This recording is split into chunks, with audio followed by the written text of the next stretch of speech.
Salutations, respected viewers. This is George from Ireland. Here I am in Moscow, in front of the State Historical Museum. This dates back to the late 19th century in its current form. Red Square is behind it. Anyway, it's well worth visiting in itself for its many artifacts dating back over the last several centuries. Notably, on this site, this is where the first university as such in Russia was founded. There's a little plaque to it. So Mikhail Lomonosov founded it here. The central medicine store was here. It was this building, but it had a different purpose back then. Obviously, medicine being a university subject, they decided to set up the university here. Previously, higher education, and most education, been primarily religious. People were memorizing tracts of the Bible and so forth, and that was the case throughout Christendom at the time.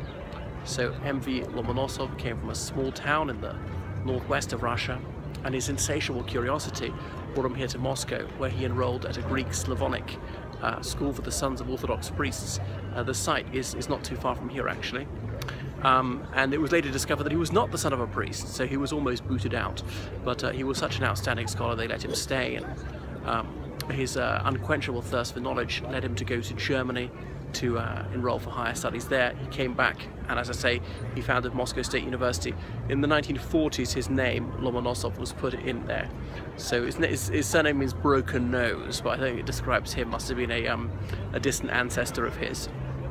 So well worth visiting the museum, although there's nothing in there that pertains to the late 18th century purpose of this building anymore. And the university does have some buildings not too far from here, only about 500 meters across Manege Square, but the main site is at the Vybory Gory, the Sparrow Hills. I remember reading George Walden's memoir of his time in Moscow, around about 1960, saying, well, broken nose seemed apposite given the state of the edifices. However, it's much moved on back then.